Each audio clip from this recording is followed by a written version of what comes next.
Si vous voulez que nous soyons d'accord avec vous, dites-nous seulement ce que frère Branham a dit dans les bandes. Hey, yeah, Wamba ou Bala, vous dites et vous lisez, hey, pas d'interprétation, oh, pas d'explication.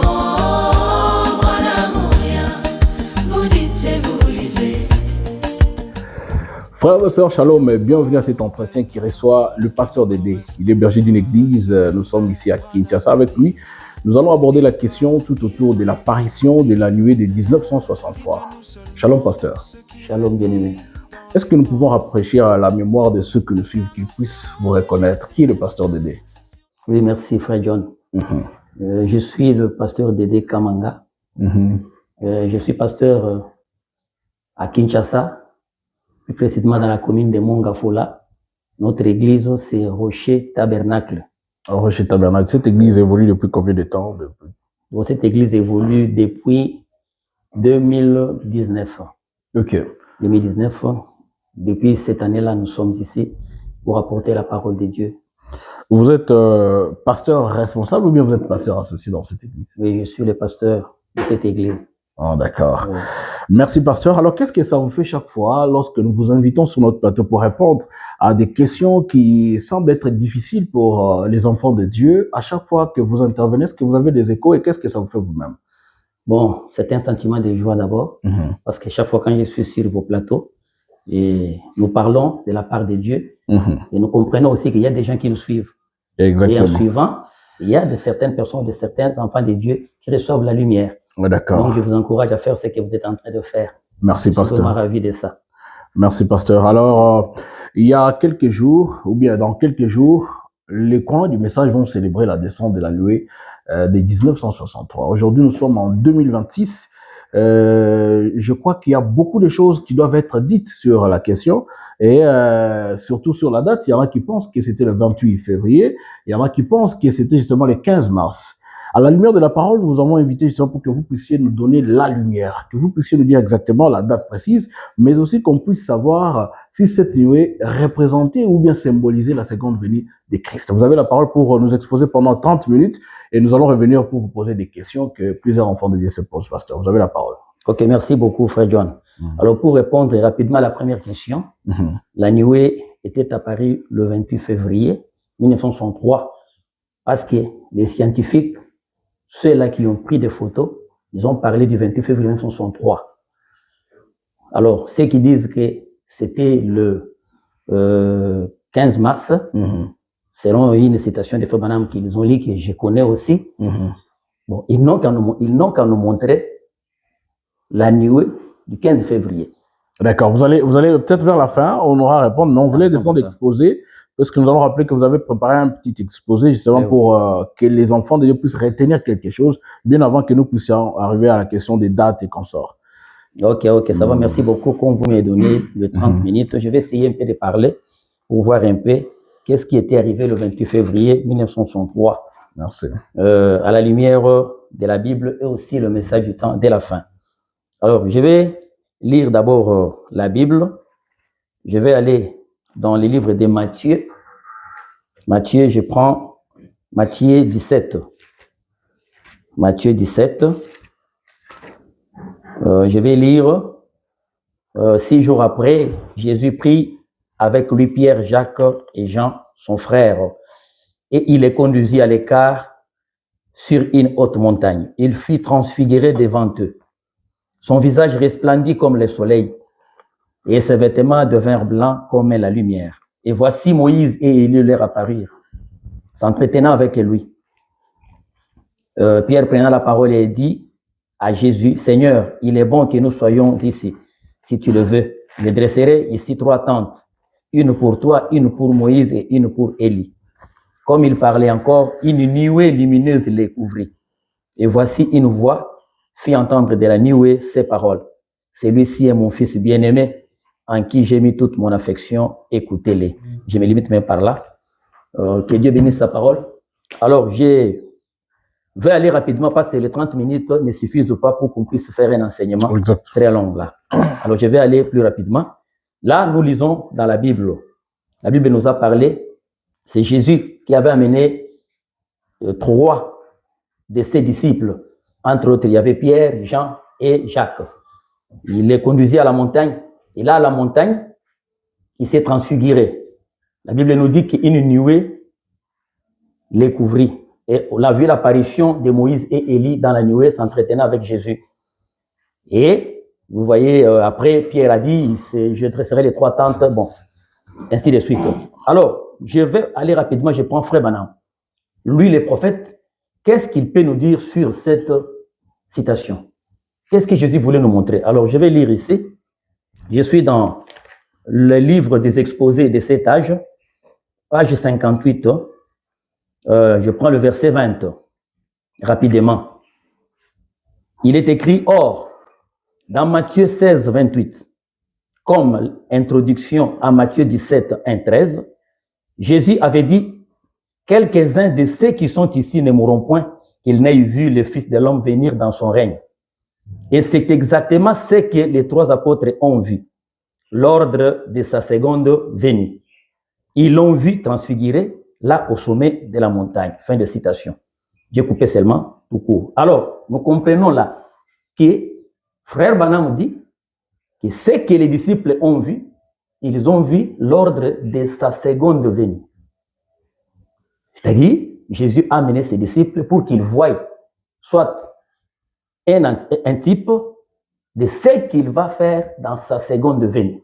Parce que si vous montez un peu dans Matthieu 16, là vers la fin, il a dit, parmi vous, il y en aura ceux qui ne mourront pas et ils verront la venue du Fils de l'homme dans son règne. Et 6 jours après, il a pris 3 de ses disciples, il les a amenés à la montagne pour leur montrer comment est-ce que la seconde venue s'effectuera. C'est ce que Frère Branham dit. Je peux encore ajouter une autre écriture.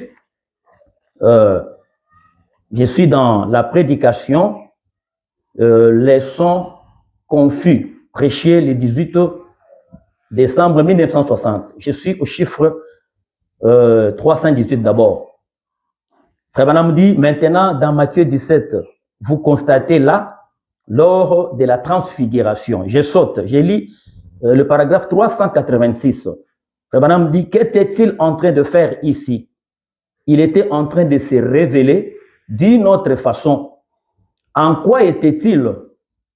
En un état glorifié, transfiguré, sa venue, la façon dont il viendra. Un Christ glorifié, transformé, sa vêtement brillait comme le soleil. Oh là là là là. Oh, il se tenait dans une nuée et il viendra dans les nuées de la gloire, couvert par l'ombre d'une nuée. Non pas une petite masse de nuées là-bas qui précède la venue d'un orage, mais la nuée dans laquelle il viendra est une nuée de gloire. Et tous ses anges avec lui. Alléluia. Oh là là là là. De cette façon-là qu'il viendra, venant dans une nuée de gloire. Fin de citation. Là, nous comprenons que Matthieu 17, c'était vraiment la scène de la seconde venue du Seigneur. Alors, nous sommes arrivés au temps de la fin. Il fallait connaître comment est-ce que Jésus-Christ devait venir dans sa seconde venue. Tout comme dans la Bible. Si vous prenez avec moi, vous allez lire vous-même parce que je n'aurai pas le temps de lire ça. Dans la Bible annoncée dans le livre de Michée, chapitre 5, à partir du premier verset, là, la Bible annonce la première venue du Seigneur. La Bible annonce, elle dit, Bethléem, la petite ville qu'elle était, que c'est à Bethléem que le Fils et le Messie doit naître. Alors, la même Bible, elle annonce encore, où elle situe encore les lieux de la seconde venue. Parce qu'on ne peut rien dire que tirer ce qui est dans la Bible. Là, si vous allez dans Matthieu, là, je peux lire ça. Matthieu, pour ceux qui lisent beaucoup la Bible, nous prenons dans Matthieu 24. Nous allons rapidement au verset 26. Il est dit là-bas, si donc on vous dit, voici qu'il est dans le désert, n'y allez pas. Voici, il est dans les chambres, ne les croyez pas. 27. Car comme l'éclair part de l'Orient et se montre jusqu'en Occident, ainsi sera l'avènement du Fils de l'homme. 28. En quelque lieu que soient les corps, là s'assembleront les aigles. Fin de citation. Alors, nous comprenons par là que la Bible nous indique le lieu où Jésus-Christ devait revenir. Il dit, regardez seulement l'éclair, comme elle part de l'Orient et se montre jusqu'en Occident. C'est ainsi que le Fils de l'homme doit revenir. Donc, en Occident, c'est là que nos yeux devaient être braqués pour voir ce qui va se passer au temps de la fin. Parce que c'est au temps de la fin que le Jésus-Christ devait revenir. Alors, arrivé au temps de la fin, vous êtes les croyants du message comme moi, Frère Branham était en train de prêcher, vous connaissez, il avait vu Dieu, Dieu il l'a visité à plusieurs manières, la colonne de feu était avec lui, Branham est né avec ça, vous connaissez, il a fait beaucoup de choses à Jeffersonville, mais quand le moment était arrivé, pour que Dieu accomplisse cette promesse, Dieu a exigé à Frère Branham de se déplacer pour respecter le lieu où Jésus devait accomplir sa parole, en Occident. Il a dit à Branham, tu dois déménager et aller à l'ouest par rapport aux États-Unis. Parce que nous connaissons que les États-Unis, c'est le pays occidental, c'est l'ouest. Mais là, Frère Branham devait avancer encore à l'ouest. Et Frère Branham était allé à Tucson, en Arizona, tout le monde connaît ça. Et il dit, je suis allé à l'ouest, je ne sais pas ce qui allait arriver, mais Dieu m'a recommandé d'être à l'ouest. Et il est arrivé à l'ouest, et un matin, pour que Dieu accomplisse sa parole, Dieu l'appela à la montagne de Sunset. C'est là que l'événement a eu lieu un certain 28 février 1963. Alors, je vais lire encore Frère Branham ici, pour donner des précisions, que Frère Branham était vraiment convaincu et que c'était l'événement de la seconde venue du Seigneur. Là, je suis dans la prédication le berger de la bergerie. Le berger de la bergerie, je vais lire ça. Les bergers de la bergerie.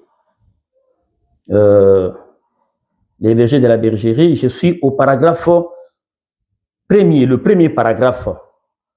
Écoutez, Frère Branham prie. Il dit ceci.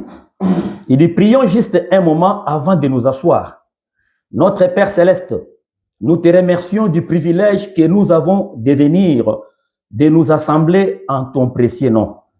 Une fois de plus, de ces côtés-ci, où aura lieu la seconde venue du Seigneur Jésus.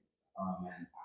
Donc, Branham précise là. Il dit, nous sommes assemblés ici, en ton précieux nom, de ces côtés-ci, où aura lieu la seconde venue du Seigneur. Oh, d'accord. Donc là, c'est dans quelle citation et la date aussi, si vous pouvez rappeler? C'est la berger de la bergerie, prêché le 3 avril 1956. D'accord. Frère Branham précise là que la seconde venue du Seigneur Jésus aura bel et bien lieu là, à l'ouest, aux États-Unis. C'est là. Et la Bible ne contredit pas ça. D'accord. La Bible dit que ce sera comme l'éclair. Alors là, je crois que nous sommes d'accord que c'est là que l'événement devait avoir lieu. Alors, nous voyons maintenant, nous retournons dans Matthieu 17, là où il a été dit que c'était l'ordre, ou bien l'ombre de sa seconde venue. On l'a dit. Maintenant, nous voyons si cet événement-là était accompli ou pas. Je vais lire Frère Branham. J'ai lu Frère Branham. C'est Frère Branham qui dit, parce que vous avez toujours dit Wamba Oubala, n'est-ce pas? Wamba Oubala, exactement. Branham Mourien. Branham Mourien. Nous lisons. Alors, je suis dans la prédication. Aujourd'hui, cette écriture est accomplie. Prêché le 19 février 1965. J'ai lu le paragraphe 179. Frère Branham dit, frère Fred Sotman, frère Jeanne Norman et moi, nous nous tenions là, 3, pour rendre témoignage. De même qu'il avait amené au sommet de la montagne Pierre, Jacques et Jean, pour rendre témoignage. Nous nous tenions là et nous observions cela. Et nous l'avons vu s'accomplir. Donc, Frère Branham était à la montagne. Il avait appelé le frère Jeanne Norman, le frère Sotman aussi. Les deux, ils lui ont accompagné. Et arrivé là, l'événement dont nous sommes en train de parler était accompli. Frère Branham dit, c'est Matthieu 17 qui est accompli. Nous l'avions vu s'accomplir. Alors, il n'y a pas de désaccomplissement. Là, c'était l'ombre Ça, c'est la réalité, c'est l'accomplissement de la promesse. Donc, c'est la seconde venue du Seigneur Jésus-Christ. Alors, je vais prendre encore un autre contexte pour être un peu très précis et clair. La Bible nous dit, ou Frère Branham nous dit, que Dieu avait 3 Bibles. La première, c'est les zodiaques. La deuxième, c'est la pyramide. Et la troisième, c'est la Bible que nous avons aujourd'hui. Frère Branham dit, toutes les 3 Bibles parlent la même chose. Elles ne se contredisent même pas. Alors, nous remarquons que Dieu a déjà signifié la première venue dans les zodiaques. Il dit, le premier signe zodiacal, c'est la Vierge. Alors, je vais lire Frère Branham. Il dit ça dans la prédication, les noms blasphématoires. Les noms blasphématoires. Les noms blasphématoires, je suis au paragraphe 69, prêché le 4 novembre 1962. Paragraphe 69. Je vais lire. Frère Branham dit ceci. Et remarquez que dans les zodiaques, avec quoi cela commence-t-il? La première chose dans les zodiaques, c'est la Vierge. La dernière chose dans les zodiaques, c'est les léos, les lions. La première venue de Christ fut par la Vierge et la seconde venue, les léos, les lions de la tribu de Juda. Donc, nous voyons que la seconde venue, c'est la venue du lion.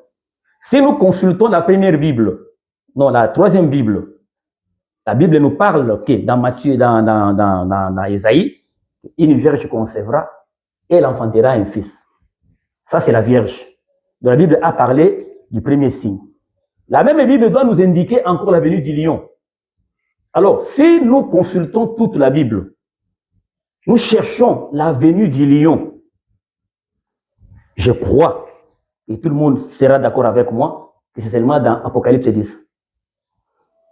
C'est là qu'il est dit, l'ange puissant qui descend, il pose un pied sur la mer et un autre pied sur la terre. Il rugit comme un lion.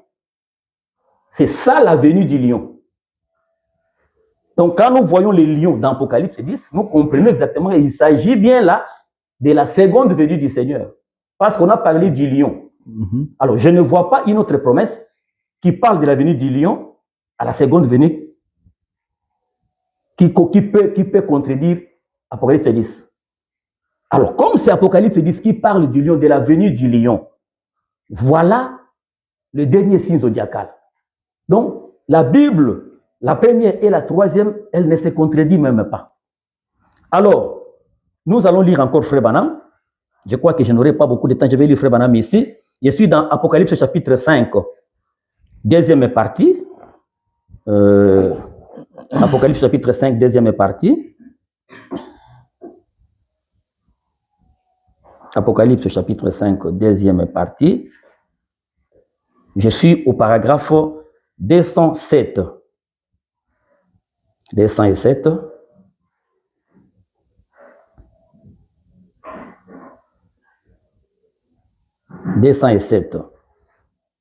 Il dit ceci.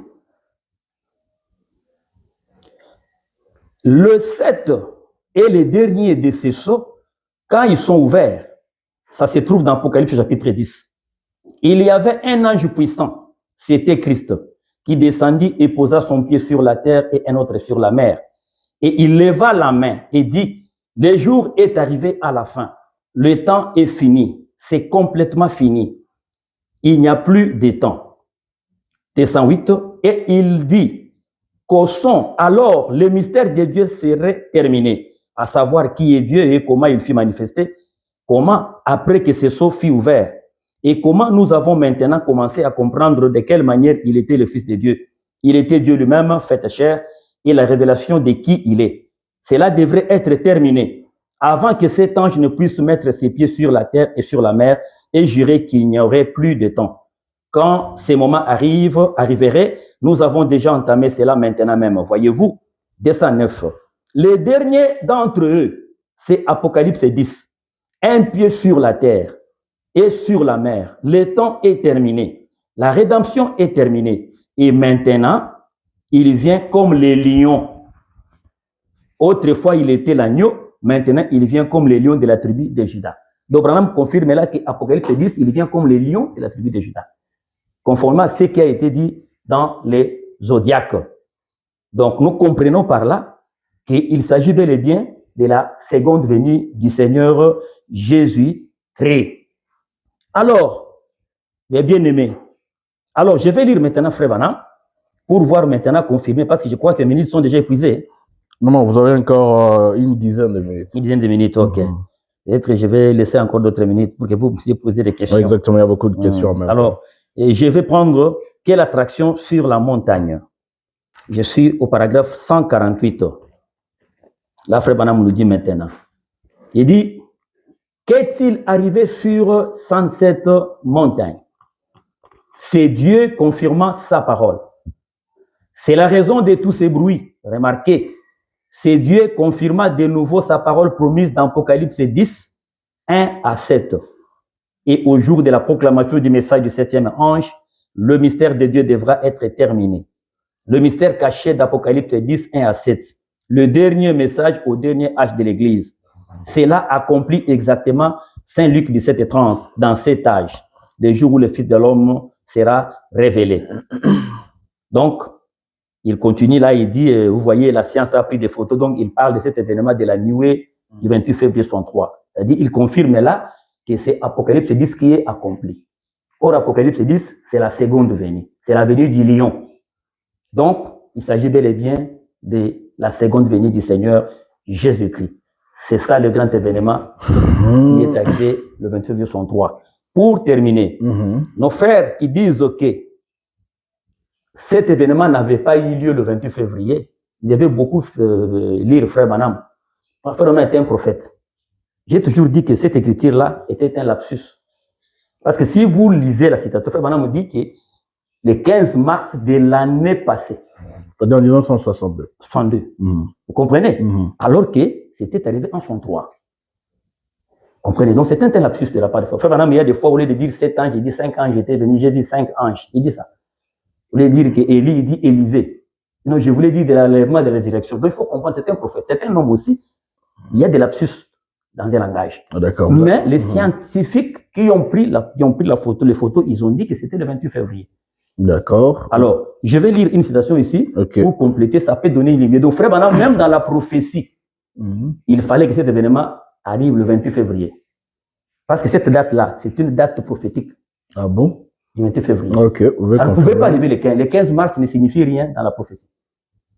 Comprenez? Donc, ça ne signifie rien. Frère Branham, il a parlé du 28 en prenant ce qui était arrivé chez Abraham. Elohim était allé chez Abraham. Alors, en parlant avec Abraham, Frère Branham dit que c'était les derniers signes qu'Abraham avait vus avant la venue du fils Isaac.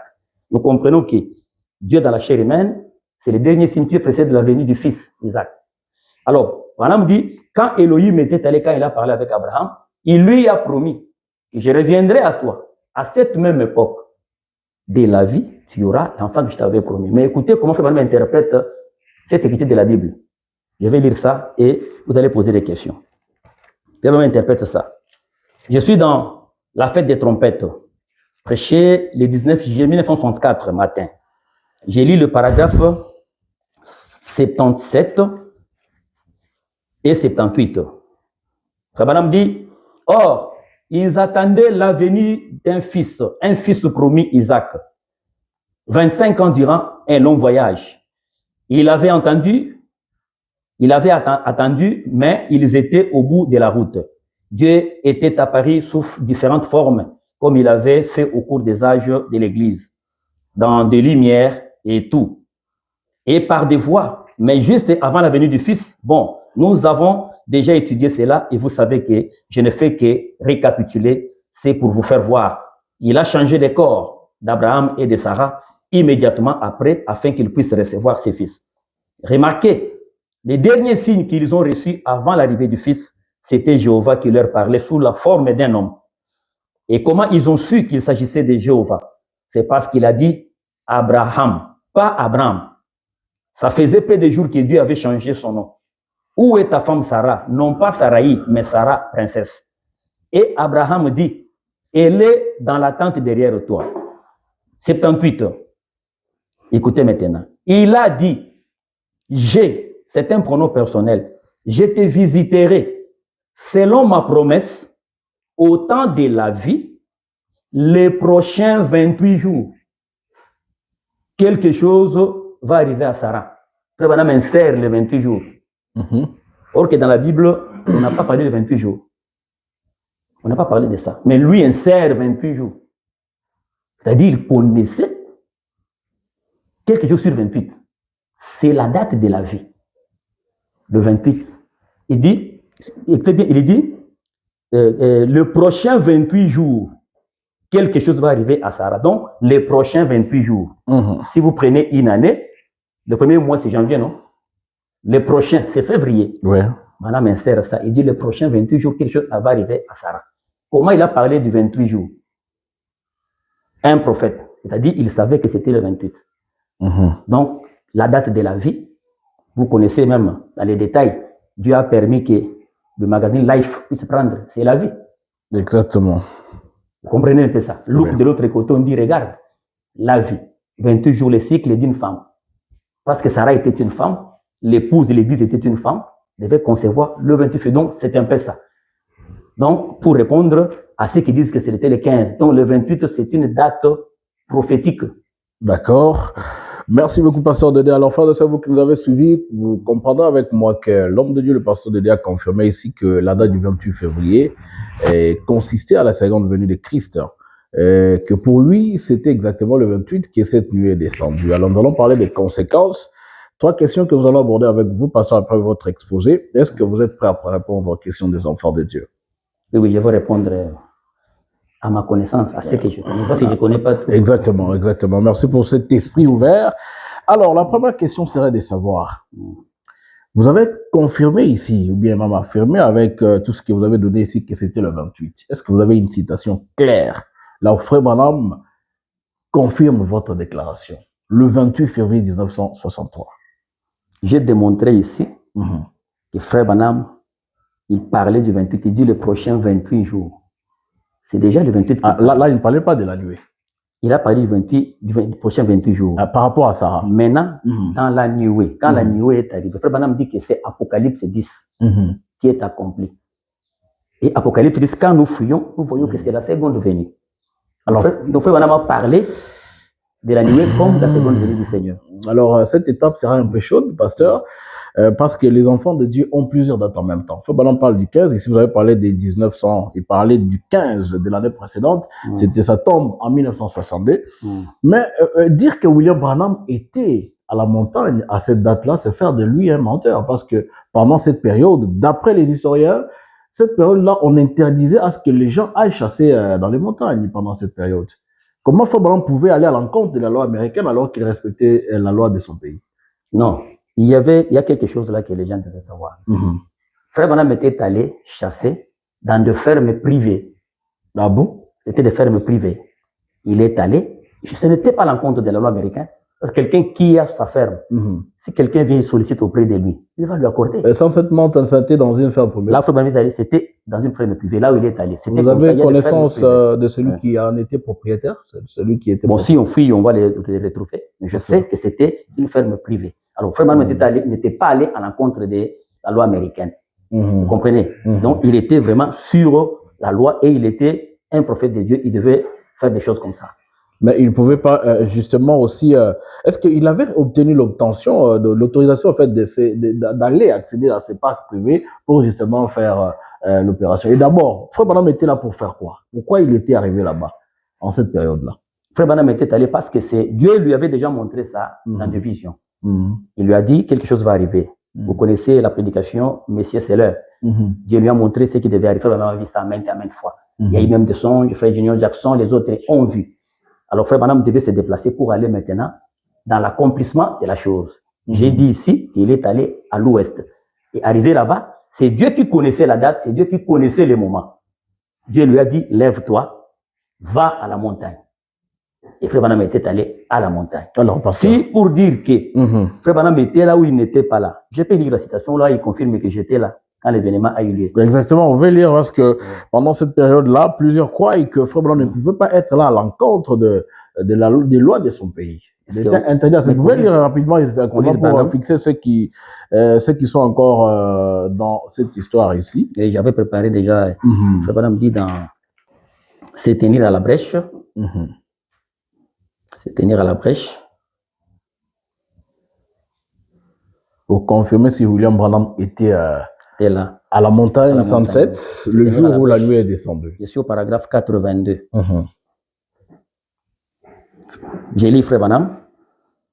Il dit, eh bien, je ne savais pas qu'en ces moments-là, on prenait des photos de cela. Les savants l'ont fait quand les anges sont descendus plutôt du ciel pour apporter le message. Et vous vous rappelez que je vous avais dit que celui qui était sur les côtés droits de la constellation avait les torses en quelque sorte bombés. Et ses ailes, vous rappelez-vous tout ce que j'avais dit, c'est là. Et comment je l'avais observé, il était très différent des autres. Et je ne savais pas que l'on avait pris une photo de cela. En fait, je m'étais aussitôt hâte d'aller à l'Est, mais en rentrant chez moi, à Tucson, cela avait été publié dans les 3 journaux. Cela avait été vu dans de presque tous les pays, ou plutôt jusqu'au Mexique et dans tous les États de l'Ouest. Et je pense que les courriers ici, cela fut diffusé par la société de presse, combien on vit ces nuages mystérieux dans le ciel. Faites voir vos mains. Et maintenant, le magazine Life, Pyramide, a publié par la Nuée. Je me tenais juste en dessous de cela. De la nuée. Je me tenais juste en dessous de cela. Et là, voyez-vous cet ange distinct sur les côtés droits. Voyez-vous son aile pointue. C'est exactement ce qui a été dit. Et voici l'interview du Mexique et de différents endroits. Toute la photo a été prise. Eh bien, ces savants essayent de recueillir toutes les informations possibles au sujet de la photo et des gens qui ont la photo. Il est en train d'étudier cela. Voilà, mais je me tenais juste en dessous de cela. En dessous de cela. Donc, voilà, était là sur place quand l'événement a eu lieu. D'accord, nous allons y revenir. Ouais. Alors, vous avez parlé de la date du 28 comme la date butoir de la descente de cette nuée. Vous avez dit que parler du 15 mars, c'était un lapsus. Pour quelle raison William Branham n'a pas donné clairement cette date avant qu'il ne puisse quitter la Terre et il n'a pas corrigé ces lapsus dont vous faites mention ici? La simple raison est que Dieu, dans son système, il ne révèle pas totalement son mystère. Pourtant, William Branham est le révélateur de toute la parole. Il dit, malgré la révélation, il y a toujours un élément surnaturel attaché à cette révélation. Alors, une parenthèse, vous croyez aussi en l'inspiration comme étant un monde de Dieu qui vient de la voûte céleste, elle est plus forte que la Bible. Vous croyez aussi en ça? C'est une parenthèse, hein, donc nous en profitons parce que c'est une question qui fait débat sur la Torah. Okay, exactement. Oui, je crois exactement comme ça. Que l'inspiration, c'est la mère même qui a engendré les écrits. Donc Dieu continue à inspirer et il peut inspirer plus que même les écrits. Donc, il peut vous inspirer au-delà de ce que Branham a prêché. Oui, oui. Non, ce que Branham a prêché. Ouais, c'est l'inspiration, ça évolue. Non, non, il y a des contextes. Il y a l'inspiration que Dieu donne à un prophète majeur, comme Branham. Ok. Vous voyez. Qui n'est pas bougeable. Et oui, quand Branham dit quelque chose, ça peut être plus fort même que les Écritures. Et Branham, quand Dieu vous parle vous-même, vous révèle vous-même, ça peut être aussi plus fort que ce que Branham a prêché. Dieu ne révèle pas à 2 personnes. Dieu se révèle à un prophète. Mais l'inspiration, c'est pas seulement au prophète. L'inspiration qu'il nous donne, c'est pour prêcher ce que Branham a déjà. Donc l'inspiration est différente de la révélation, c'est ça? Si on peut bien... Non, on ne peut pas dire qu'elle est différente de la révélation, parce que c'est de l'inspiration qui engendre même la révélation. Okay. Quand vous êtes inspiré, alors vous pouvez révéler quelque chose. Mais dire que, parce que quand le pasteur Foucault a chanté, il a chanté dans des contextes. Il a donné même des exemples dans ces couplets-là. Il a donné l'exemple de Moïse. Vous voyez l'inspiration qu'avait Moïse, un prophète majeur, de se marier à une Éthiopienne, alors que les écrits ne le permettaient pas. Vous comprenez? Il a donné l'exemple de Jésus. C'est dans ces contextes qu'il faut pouvoir chanter. Vous comprenez? Mais nous, à notre niveau, nous ne pouvons pas être inspirés plus que ce que Branham a dit. Donc aujourd'hui, Dieu ne peut pas vous inspirer quelque chose en dehors de ce que Frère Branham a prêché. Oui, oui, exactement. Si c'est contraire à ce grand péché, ce n'est pas encore le message de frère Et Branham. si c'est contraire à ce que la Bible a dit, Dieu vous révèle les choses Non, qui ça sont ne peut pas contraires. être contraire à ce que la Bible a dit. Parce que la Bible, c'est la parole de Dieu. Le Mhm. message, c'est la parole de Dieu. Le message de frère Branham, c'est la Bible expliquée. Merci, pasteur. Nous refermons cette parenthèse. Vous avez vraiment éclairé, hein? Donc c'est quelque chose que plusieurs n'ont pas donné. La façon dont vous l'avez vraiment expliqué ici, je crois que ça a aidé un enfant de Dieu qui nous suit quelque part. Alors, en rapport avec la date, vous ne nous avez pas dit pourquoi Fabien n'a pas corrigé cette erreur ou c'est lapsus avant de quitter la Terre. Dès 1963, il a quitté en 65. 2 ans durant, il laisse comme ça les gens sans préciser la date. Tantôt, il parle du 15. Tantôt, c'est la Science qui a pris la photo le 28 février. Pour quelle raison il n'a pas corrigé ça? Mais je venais de vous dire et que frère Branham était un prophète. Il a un langage prophétique. Il dit, je peux vous lire ça pour répondre à votre question. Pas de problème. Je peux vous lire ça. Ceux qui nous suivent, ils peuvent prendre avec moi la brochure Dieu dévoilé. Je vais lire le paragraphe 22. Il dit, maintenant mon sujet de ce matin, j'ai mis ma confiance en Dieu qu'il révélera ce qu'il en est. Et chaque fois, si vous qui prenez les bandes et les écoutez, et j'espère et je vais croire que vous avez reçu une compréhension spirituelle de ce que Dieu a essayé de montrer à l'Église sans le dire ouvertement. Voyez, c'est quelque chose. Parfois, on doit dire des choses de manière à disperser, de manière à amener certains à s'en aller, certains à partir et certains à réfléchir. Mais c'est fait exprès. Il faut que ce soit fait comme ça.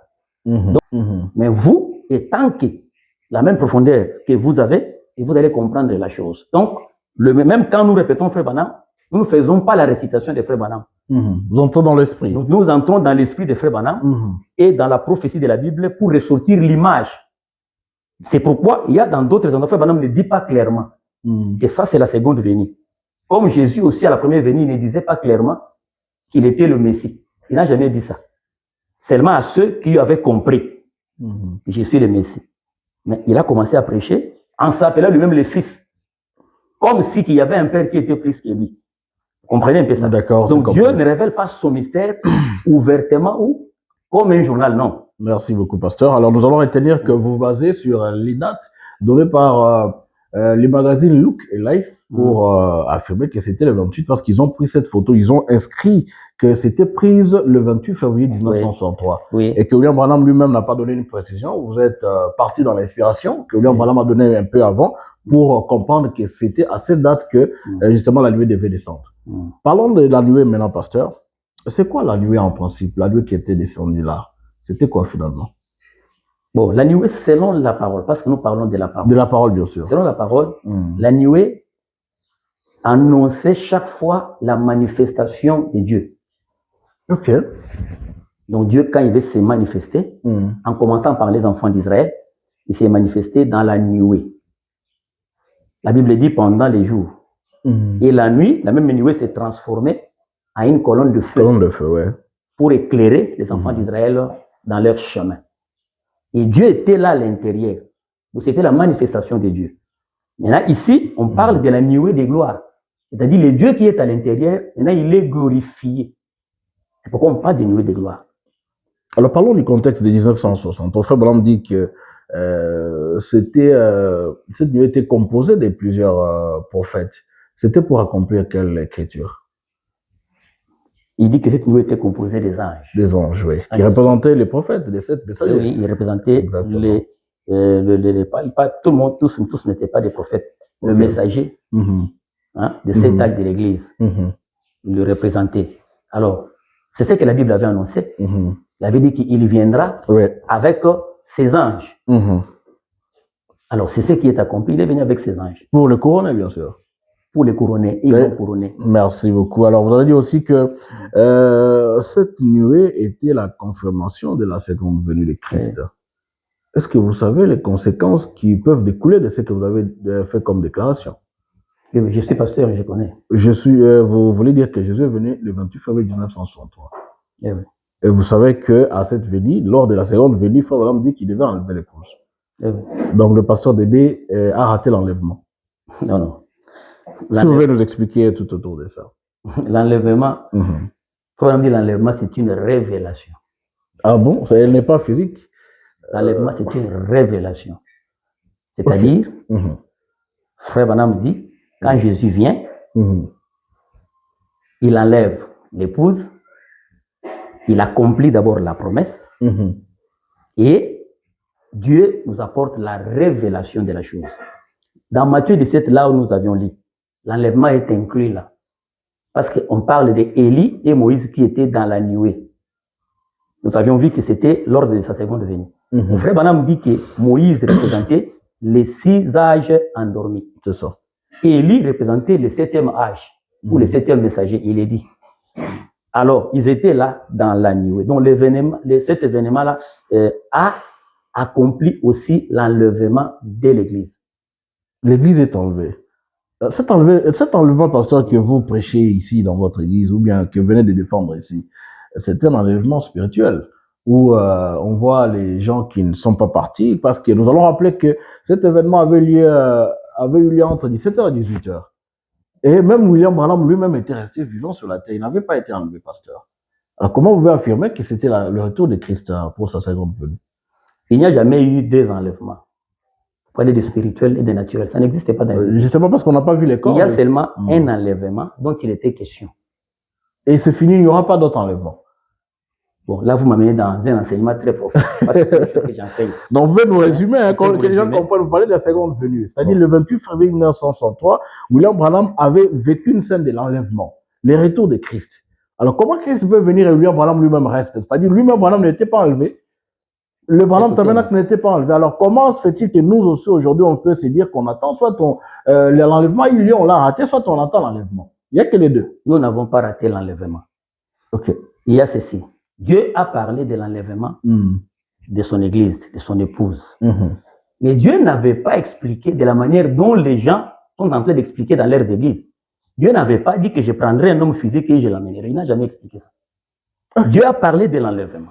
Il fallait attendre les prophètes et les révélateurs qui nous expliquent comment est-ce que Dieu va enlever. Pourtant, en 60 ans, on a vu la nuée physique. Elle n'était pas spirituelle. On a vu. Il faut dire que tout le monde avait vu ça.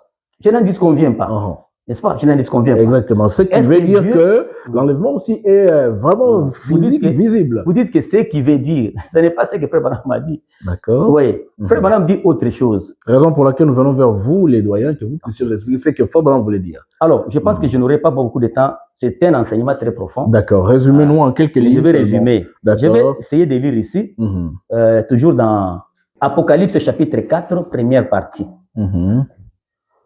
Je vais lire au paragraphe 138-139. D'accord. Il est dit, là-haut, sur cette montagne, ils ont vu sa venue, ou en tout cas, son avant-première. Qu'est-ce qu'ils ont vu en premier? Moïse. Il représente les saints endormis, qui ressusciteraient. Élie s'était né là, lui aussi. Oh, je veux que vous remarquiez ce qui va se passer. Il y eut premièrement Moïse. Ce sont les 6 premiers âges, ceux durant lesquels l'Église s'est endormie. 6 âges de l'Église. D'ailleurs, il n'était pas seul, mais Élie aussi était là. C'était le messager du dernier jour avec son groupe. Moïse représentait, là au paragraphe 181, Moïse représentait les saints endormis morts, étant ressuscités. Élie représentait ceux qui seront enlevés. Mais rappelez-vous, il y eut d'abord Moïse, puis Élie. Élie devrait être le messager du dernier jour, car c'est par lui et son groupe que viendra la résurrection. Je vais dire que viendra l'enlèvement. Je me lis même par là. Frère Branham dit, la présence de Moïse dans la nuée de la seconde venue, c'était la présence des 6 âges endormis. La présence d'Élie, la présence du 7e messager et son groupe. N'est-ce pas? Mais là, vous et moi, nous avions lu que dans la constellation de la nuée, en 1963, en ces temps de la fin, il y avait les 6 anges qui représentaient les 6 messagers. Là, ils faisaient quoi? Pour accomplir quelle promesse? Branham, qui était le vivant, qui n'était pas passé par la mort, il a été pris. Poup! Il même dit que j'ai été enlevé dans la constellation. Et puis après, on l'a laissé, il a chuté encore sur la terre. D'abord, allons-y là-bas. Il est monté là parce que l'enlèvement devait se passer où? Dans les airs. Dans les airs, oui. Branham est monté dans les airs, n'est-ce pas? Il était dans la constellation. Et dans la constellation, Branham dit, il y avait 6 messagers d'un côté. Moi, je m'étais né ici. Et il y avait Christ qui avait le 7e sceau, qui bombait les torses, qui me regardait. Maintenant, si nous prenons seulement cet événement pour le remettre encore dans la Bible, on voit Christ dans une constellation de nuées. On voit les 6 messagers par représentation et on voit Branham. Vous dites que c'est quelle écriture qui devait rassembler les 6 messagers endormis, le vivant et Jésus-Christ dans les airs. C'est quel événement?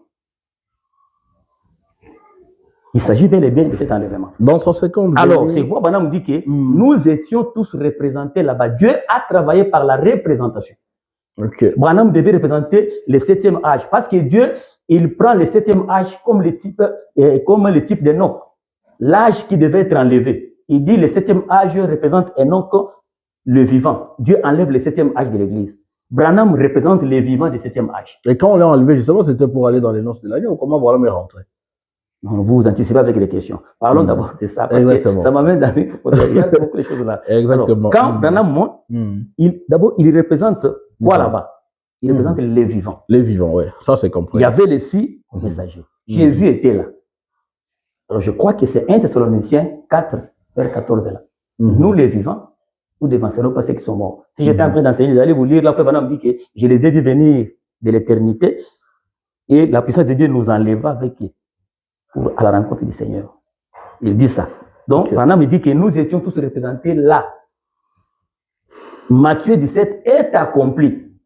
Y compris Moïse et Élie, qui étaient là-bas, c'est accompli. Branham dit que c'est accompli. Mais ma question reste, pasteur, résiste encore, cette question de savoir comment Branham on peut l'enlever et puis il revient. Cet enlèvement-là où on maintenant, il y a ceci. Vous avez dit ici qu'il nous a représentés. Oui. Il part, il ne va pas vivre la scène des noces de l'agneau, et puis il rentre, et puis il continue à prêcher, et puis il va mourir. Parce que les gens ont une conception autre que ce que Dieu allait faire. Les gens avaient une conception, quand on parle de l'enlèvement, on comprend qu'on prend quelqu'un, il disparaît. Non, les événements ont été déjà, il a dit avant. C'est la Bible qui dit que quand Christ enlève, c'est pour amener dans les noces de l'agneau. Ça, c'était connu, c'est la Bible. On n'avait pas dit qu'on enlève avec le corps. On n'avait pas dit ça. Il dit que quand Christ enlève, et il peut prendre quelqu'un pour représenter. Et Branham était enlevé physiquement, je pense. Oui, il était enlevé physiquement pour représenter l'âge des vivants. C'est pourquoi il était entré physiquement là-bas. Et il devait aussi mourir, c'est aussi une promesse. Oui. Tout homme doit mourir, passer par la mort. Ah bon, alors ça, une autre question, nous allons y revenir dans un... Quand Frère Branham monte là-bas, cet événement est accompli. Maintenant, nous qui étions restés, nous n'étions même pas nés en cette date-là. Qu'est-ce qui arrive? Il nous apporte la révélation. Je vais lire ça pour être un peu précis. Justement, j'étais avec cette question, nous allons prendre les 2 derniers pasteurs pour comprendre un peu ces genres d'enlèvement ou ces types d'enlèvement où parce que vous avez introduit quelque chose un peu de... Il va faire l'accident d'ailleurs. Moi, je préférerais qu'une autre fois qu'on commence une émission seulement sur l'enlèvement. Exactement. Ça en détail. Non, le pasteur Dédé est déjà enlevé. Donc c'est ce que nous pouvons retenir. Le temps que vous cherchez la citation, vous êtes déjà enlevé depuis que William Branham était enlevé en 1963. Et aujourd'hui, vous êtes encore sur la terre. Vous pouvez aussi être malade. Vous pouvez vivre tout ce qu'il y a comme scène des koulouna sur la terre. Vous attendez aussi la mort. Vous avez dit ici que tous doivent passer par la mort. Il y a beaucoup d'événements en même temps.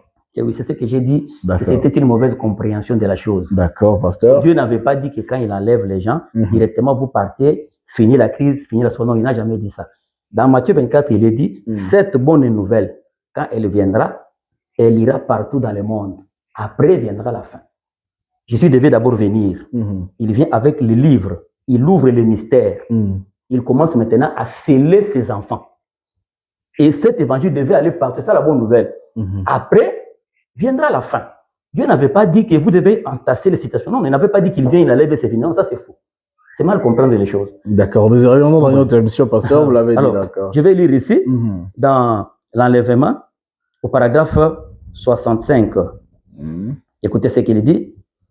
Il dit, mais pour l'église, l'épouse, il dit l'église, virgule, l'épouse, parce qu'il y a l'église et l'épouse, virgule. L'enlèvement est une révélation pour elle. Cela lui est révélé. la révélation. La véritable épouse de Christ attendra cette révélation de l'enlèvement. Eh bien, c'est une révélation. En effet, la révélation, c'est la foi. Vous ne pouvez pas avoir une révélation sans que cela soit la foi. La foi est une révélation parce que c'est quelque chose qui vous est révélé. La foi est une révélation. La foi, c'est quelque chose qui vous a été révélé, comme cela les fut à Abraham et à tout ça. Je m'arrête même par là. Donc, l'église épouse attendait la révélation de l'enlèvement. Or, c'est lui qui révèle, c'est Branham, le révélateur.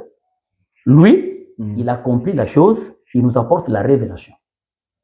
D'accord. Nous attendions la... Alors, quand il nous révèle la chose, nous sommes aussi le participant de l'événement. Parce qu'il dit dans d'autres lignes que quand je suis allé, je vous ai vu tous là-bas. Toi, tu n'étais pas né, frère John. Comment tu étais là-bas? Dans quelle forme? Là, il parlait à ceux du Valentin. Là, il parlait pas à nous qui sommes... Non, c'est le message qui nous concerne tous. Il parle comme moi. C'est comme ça, là. Laisse le message pour le Valentin. Il parle à tout le monde. Parce qu'il avait dit devant l'auditoire du Valentin, je vous avais tous vu. Mais tout ce qu'il a prêché, c'est devant l'auditoire du Valentin. Comment ça nous intéresse, nous? Vous comprenez un peu ça? C'est compris, donc, pasteur. Alors, quand Frère Branham monte, il nous représente. Pourquoi? Parce que Dieu a toujours travaillé par la représentation.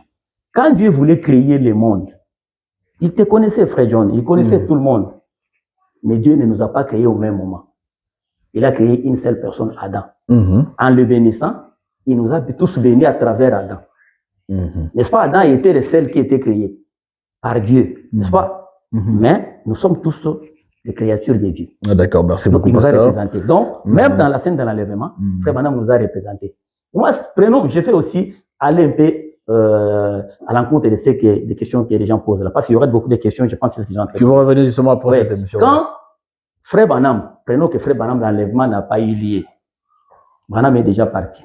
Il est mort, il n'était pas enlevé. Il est mort, n'est-ce pas? Il est mort, il est décédé en 65, en décembre. Bon, j'ai dit l'enlèvement, c'était finalement ça a annulé l'enlèvement. J'ai dit il est parti parce qu'un chrétien ne meurt pas. Branham n'est pas mort. Il est vivant. Exactement. C'est un langage des humains. Il était mort. Il a connu l'accident. Non, il a déposé le corps. C'est ça. Il faut déposer le corps. Là, c'est encore un chrétien ne meurt pas. Alors, Frère Branham est déjà parti, n'est-ce pas? Maintenant, si l'enlèvement viendrait dans le futur, où est-ce que vous allez placer Frère Branham? Parce que selon le plan de Dieu, Élie doit être là, le vivant. Et Élie, c'est le 7e messager. Branham l'a dit ici. Est-ce que vous voulez aider Frère Branham pour qu'on comprenne que lui aussi était enlevé? Non, j'ai posé une question à ceux qui disent que cela n'est pas accompli. Il faut réfléchir, non? Oui. Branham est déjà parti. Si l'enlèvement viendrait dans le futur, dans les prochains jours, Branham va se ressusciter, non? Il sera mis de quel côté? C'est pour cette raison qu'il y a aussi ceux qui ils disent que William Branham ne serait pas le dernier Élie qui serait enlevé avec... Là, ce sont ceux qui croient comme ça. Mais nous qui croyons que Branham est le dernier Élie, je m'adresse à ceux-là qui croient que Branham est le dernier prophète. Si l'enlèvement n'a pas encore eu lieu avec Branham, automatiquement, les types sont fauchés. Mais l'enlèvement est universel, pasteur, vous le savez. Je ne disconviens pas. Je vous dis ceci. Quand la révélation vient, Branham explique comment est-ce que nous sommes enlevés. C'est dans, bon, j'ai oublié la situation, si j'ai laissé ça. Il n'y a pas de problème, comme nous revenons sur cette question. C'est dans question et réponse. Vraiment où. Prêché le 24, le 30 août 1964 matin. Frère Branham répond à une question. Frère Branham explique le mystère de l'enlèvement. Frère Branham explique là. Il dit, c'est un changement. Pas de notre église entière, pas de tous les corps au même moment, mais de chaque croyant.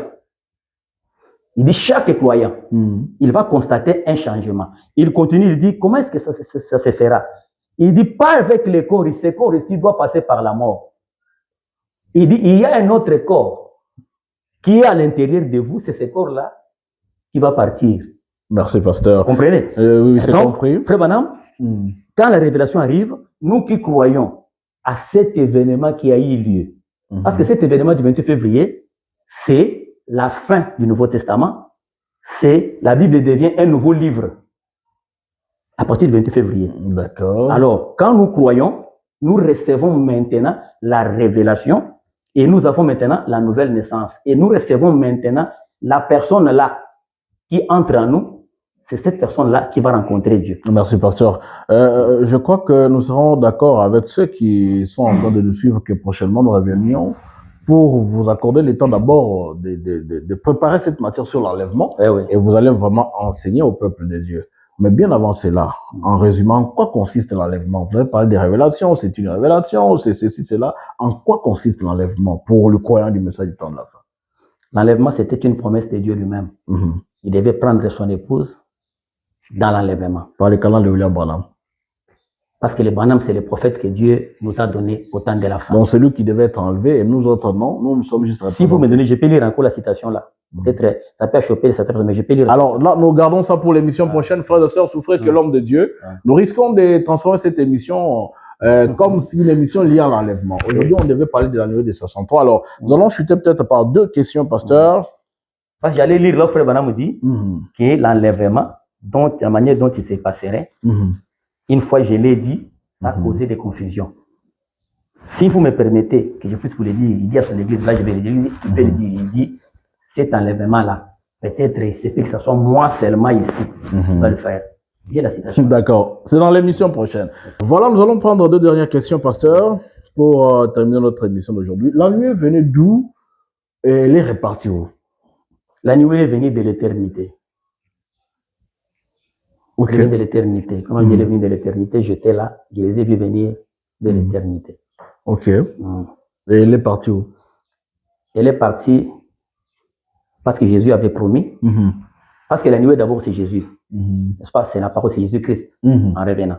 Il avait promis, ce monde ici ne me verra plus encore un peu de temps. Vous me verrez. Je serai avec vous-même en vous jusqu'à la fin des temps. Donc, la nuée est entrée en nous, en commençant par Branham. Elle est rentrée en nous. En commençant par Branham. Elle est rentrée en William Branham. Parce que c'est ce que Jésus avait dit. William Branham est parti. Il dit, je serai avec vous-même en vous. William Branham n'est pas sur la terre. Il a déposé le corps, comme vous l'avez dit.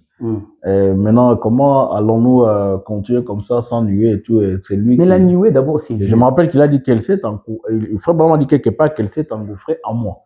Mais c'est ça. Il est parti alors avec. Non, il n'est pas parti avec quoi? Parce que quand la promesse s'accomplit, ce n'est pas pour une seule personne. Lui, il peut partir, mais il nous laisse le Saint-Esprit là. Parce que le véritable Saint-Esprit aujourd'hui, c'est de croire ce message de Frère Branham là. Le message du 28 février. C'est ça le message de Frère Branham. Ce n'est pas ce qu'il avait prêché avant. Est-ce qu'il y a une citation, Frère Branham dit que non, après que la nuée soit engouffrée en lui, après il l'a aussi renvoyé dans l'épouse? Non, il y a cessé. Oui, je pense que Frère Branham a prié quelque part. Il dit que je voudrais que cette nuée puisse entrer à tout un chacun de vous. C'était un souhait. Oui. Il a dit ceci. Alors, quand la nuée entre dans Frère Branham, la nuée c'est quoi? C'est la personne du Seigneur Jésus-Christ. C'est la parole. C'est le Saint-Esprit. N'est-ce pas? Maintenant, quand nous croyons, nous recevons le Saint-Esprit. Jésus est en nous. Il n'est pas parti avec Frère Branham.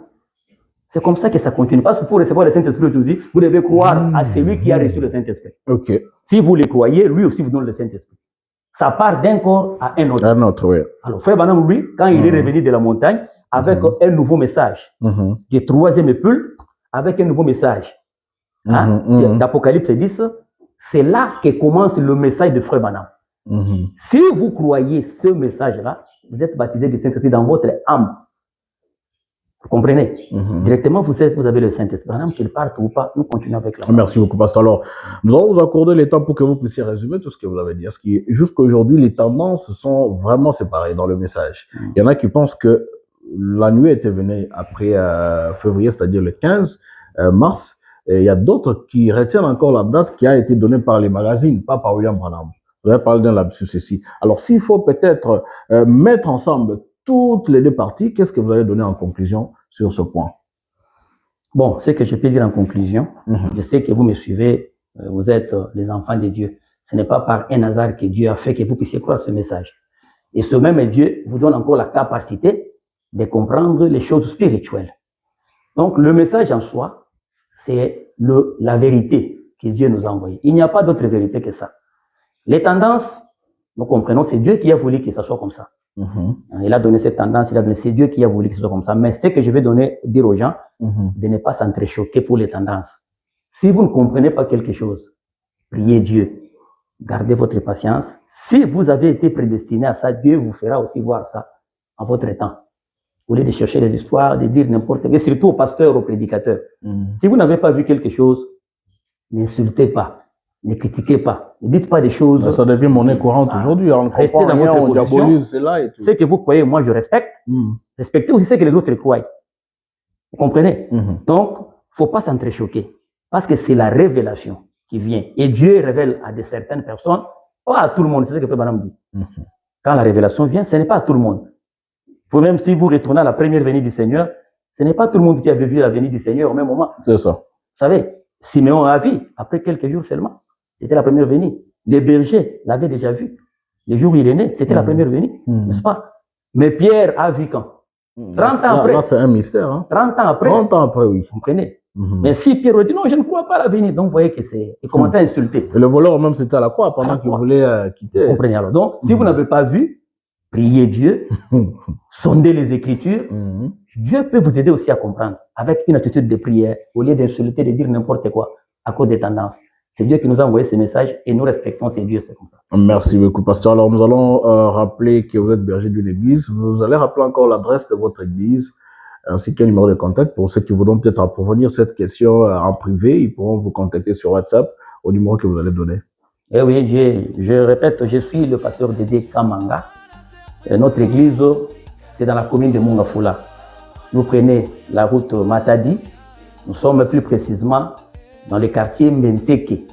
Avant d'aller à Mitendi, vous arrivez à Mbenteke, l'arrêt parking, c'est là où nous sommes. Nous sommes sur la route là, Rocher Tabernacle. Il y a le numéro de contact. Plus 243. Plus 243, 89, 39, 49, 739. Pasteur Dédé, nous vous disons merci. Merci beaucoup. Alors, tous ceux qui nous ont suivis depuis le début, nous disons aussi merci pour le temps nous accordé. Comme l'homme de Dieu l'a dit, vous n'avez pas encore saisi quelque chose, une révélation au sujet de tout ce qu'il a dit ici. Priez le Seigneur. Dieu vous accordera le temps de les comprendre aussi en votre temps. Il n'est pas ici question de s'insulter, de s'attaquer surtout aux serviteurs de Dieu, qui justement, comme nous l'avons dit ici, le dimanche prochain, c'est toute une prédication qu'ils vont commencer à prêcher. Aujourd'hui, finalement, les serviteurs de Dieu commencent à prêcher que lorsqu'ils entendent quelque chose dans les réseaux sociaux. Dieu ne révèle pas un programme de prédication aujourd'hui. Donc, c'est un conseil de la parole que vous devez prendre vraiment avec beaucoup de sérieux. Nous vous donnons rendez-vous prochainement dans le cadre des émissions du Forum du Jeu du Message. Que Dieu vous bénisse et bye. Wamba Ubala, vous dites et vous lisez. Branham ou rien. Forum les jeunes du message. Forum les jeunes du message.